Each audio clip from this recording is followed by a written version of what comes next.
Welcome to Sequel. This week we're talking Baby Driver 2, the inevitable sequel to Edgar Wright's Baby Driver. I'm Blaise. And I'm James.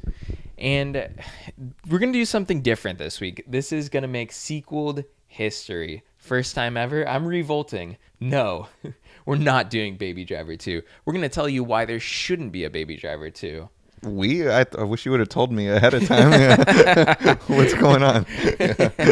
I'm just throwing you under the bus right now. You had no idea, but yeah, making history right here. Okay. No more Baby Driver 2. I think this is one of those original movies that like people liked it because it was original. It's like, oh, we haven't got anything like this. I mean, it has things from other movies similar movies, but at the end of the day, it's like still had a like fresh take on this whole kind of heist genre.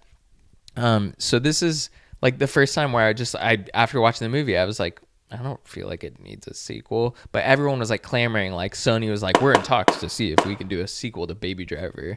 And then people were like, oh, I want to watch Baby Driver 2. It was like, really? Do you? Yeah. I don't know. I know you like the first one, but I think it's okay to not have a sequel to a movie. Like, just because you liked Baby Driver doesn't mean there needs to be a Baby Driver 2. Right. Like, why would there be a Baby Driver 2 in the first place? And when I challenged you, I didn't necessarily want to see a Baby Driver sequel. I just know we're inevitably going to get one. So I was just like, let me hear your take before that happens. But so now you're throwing a curveball, which I like, though. And I agree, though. It just feels way forced. No matter what premise I think you could throw at this story, it's going to feel forced. Yeah, definitely. I feel like just having Baby go to prison, he's like keeping himself, clearly not making any friends or engaging in the criminal underbelly. Right. Yeah.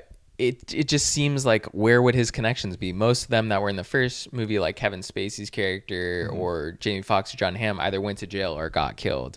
So it's like, there's really like, is he going to go out there and put himself out there? Like, what is he going to go to Vegas and like beat the house and then like try and win a ton of money to then, I don't like, what are his motivations? Like a comedy or something. Yeah. It's just like, what were his motivations? Like, what would his motivations be to get back into the criminal world when he was like so set on like, I'm done with this. And like, I just want to be with my girl.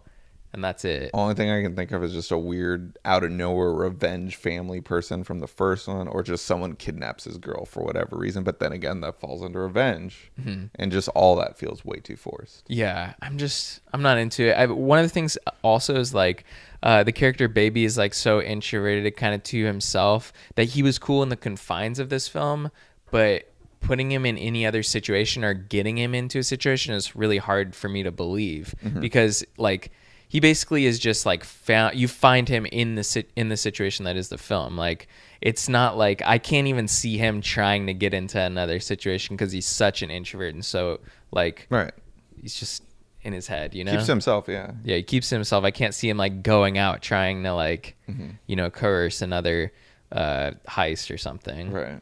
So at least I just feel like, why would there be a Baby Driver 2? Honestly, the only reason I could think of is just to make money off a soundtrack, like for a sequel. To make another long music video?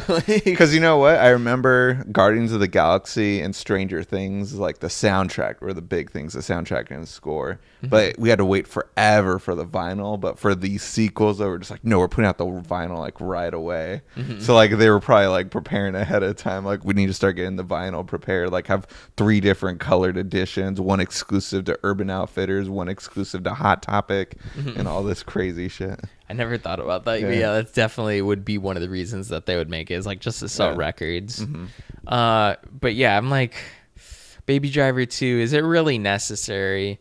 No. Even like, as so many dumb sequels we have pitched on this show, I'm not even gonna do this one. I'm sorry. Yeah. So first time sequel to history, fighting the power. No sequel to Baby Driver 2. I'm pissed because now if I ever have to do a sequel, like, I can't go this route anymore. It's just like that has to be a damn. I stole your sequel idea. Yeah, there has to be a damn good reason for you to. Anyways, next week, guys, we're gonna be talking a special movie. Look at your calendar, your release calendar for movies coming out in November. What falls around the end of the month? Thanksgiving.